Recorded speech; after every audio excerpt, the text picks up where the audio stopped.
Sandosenang Sapatos. Ito ay kwento ni Luis P. Gatmaytan. Sandosenang Sapatos. Sapatero si tatay. Kilalang kilala ang mga likha niyang sapatos dito sa aming bayan. Marami ang pumupunta sa amin para magpasadya. Ayon sa mga sabi-sabi, tatalunin pa raw ng mga sapatos ni tatay ang mga sapatos na gawang marikina, matibay, pulido at malikhain ng mga disenyo ng kanyang mga sapatos. Paano mo naisip ang ganyang estilo? Kay ganda? Siguro, dinadalo ka ng musa ng mga sapatos at swelas. Parang may magic ang iyong kamay? Sa lahat ng papuri, matipid nangingiti lamang si tatay. Tahimik na tao si tatay, bihirang magsalita. Lumaki akong kapiling ang mga sapatos na gawa ni tatay. Madalas ay kinaiinggitan ako ng mga kalaro at kaklase ko. Buti raw at sapatero ang tatay ko. Lagi tuloy bago ang sapatos ko kapag pasukan, kapag Pasko, kapag birthday ko, o kung nakatanggap ako ng honors sa klase. Gagawan pa niya ako ng extra sapatos kapag may mga tira-tirang balat at tela. Buti ka pa, Karina. Laging bagong sapatos mo. Ako, lagi na lang pamana ng ate ko. Sa akin napupunta lahat ng pinagkaliitan niya. Nasa grade 11 na ako nang muling magbuntis si nanay. Kay tagal naming hinintay na magkaroon ako ng kapatid.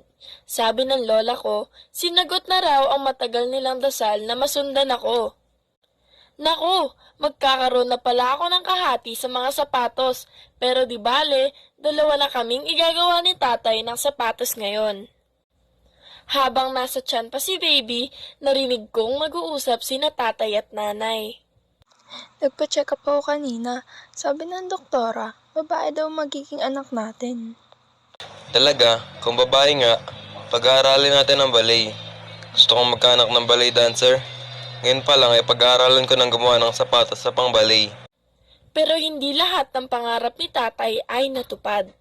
Nagulat kaming lahat nang makita ang bago kong kapatid. Wala itong paa. Ipinanganak na putol ang dalawang paa.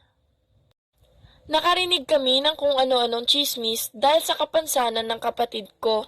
Siguro raw ay binalak na ipalaglag ni nanay ang kapatid ko kaya kulang-kulang ang parte ng katawan. Nilusaw raw ng mga mapinsalang gamot ang kanyang mga paa. Isinumpa raw ng mga diwata ng sapatos si tatay dahil mahal na itong sumingil sa mga pasadyang sapatos. O baka raw ipinaglihi si Susi sa manika. Nanay, bakit po walang paa si Susi? Nagkaroon kasi ako ng infeksyon, anak. Naawa ako ng German measles habang pinagbubuntis ko ang kapatid mo. At iyan ang naging epekto.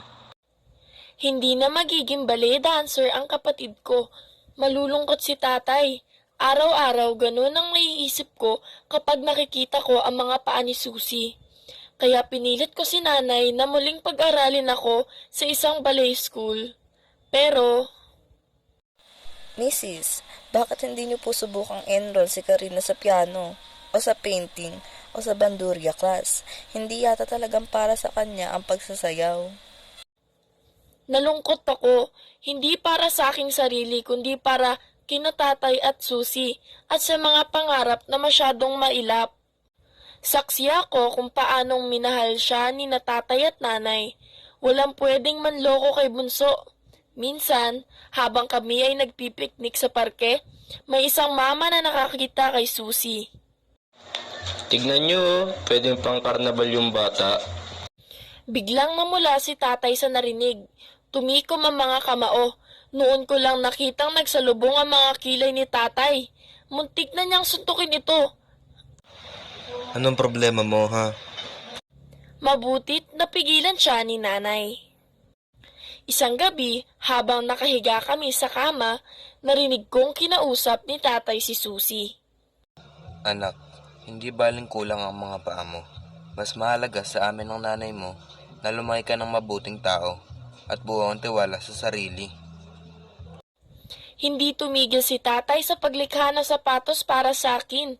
Pero napansin ko, kapag sinusukatan niya ang paa ko, napapabuntong hininga siya. Pagkatapos ay titingin sa kuna. Sayang, bunso. Di mo mararanasang isuot ang magagarang sapatos na gawa ni tatay. Bulong ko sa kanya. Lumaki kami ni Susie na malapit ang loob sa isa't isa. Hindi naging hadlang ang kawalan niya ng paa para makapaglaro kami. Marami namang laro na di nangangailangan ng paa. Laging nga niya akong tinatalo sa sungka, jackstone, scrabble at pitik bulag. Ako ang tagapagtanggol niya kapag may nangaharot sa kanya. Ako ang tagatulak ng wheelchair niya. Ako ang ate na alalay. Noon ko natuklasan na marami kaming pagkakatulad. Parehong magaling ang aming kamay kaysa aming mga paa. Ako sa pagpipinta, siya sa pagsusulat ng mga kwento. At oo nga pala, si tatay, kamay rin ang magaling sa kanya. Minsan, ginising ako ni Susie. Sabi niya, nananaginip siya ng isang pambihirang sapatos. Napakaganda raw nito sa kanyang mga paa. May paa siya sa panaginip. Gulat at tanong ko sa sarili. Maniwala ka ate, kay ganda ng sapatos sa panaginip ko. Kulay dilaw na charol na may dekorasyong sunflower sa harap. Magbe-birthday siya noon at napansin ko tuwing nalalapit na ang kanyang kaarawan, nananaginip siya ng mga sapatos. Ate, nanaginip na naman ako ng sapatos. Kulay pula ito na velvet at may malaking bakal sa tagiliran. Binanggit din niya sa akin ang sapatos na kulay asul na bukas ang dulo at litaw ang mga daliri niya. Ang sapatos na puti na may kaunting takong at may ribon na pula. Ang sapatos na yari sa maong na may burdang buwan at mga bituin. Ang sandyelas na parang lambat. Ang kulay lilang sapatos na may nakadikit na bilog na kristal sa harap. Manghang-mangha ako sa kung paanong natatandaan niya maski ang pinakamaliit na detalye ng mga sapatos, ang disenyong bulaklak, ribbon, butones, sequins, beads o buckle. Inaangkin niya ang mga sapatos na iyon.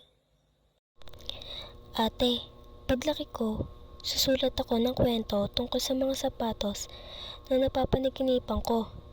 Ikaw ang magdodrawing Paglipas pa ng ilang taon, namahinga na si tatay sa paglikha ng mga sapatos. Gumagawa na lamang siya ng sapatos para sa mga suking di matanggihan. Noong nagdaos siya ng kaarawan, niregaluhan ko siya ng isa kong painting na may nakapintang isang pares na maugat na kamay na lumilikha ng sapatos. Binigyan naman siya ni Susie ng isang music box na may sumasayaw na ballet dancer. Pinasaya niyo ang tatay niyo. Pagkatapos noon, naging masasakitin na siya. 12 taon si Susie nang pumanaw si tatay. Isang araw, hindi sinasadyang napagawi ako sa bodega. Naghahalongkat ako ng mga lumang sapatos na pwedeng ipamigay sa mga bata sa bahay ampunan. Sa paghahalughog, nabuksan ko ang isang kahong mukhang matagal nang hindi nagagalaw. Naglalaman ito ng maliit na kahon, mga kahon ng sapatos na maingat na nakasalansan. Para kanino ang mga sapatos? May umorder ba na hindi na i-deliver? Tanong ko sa sarili.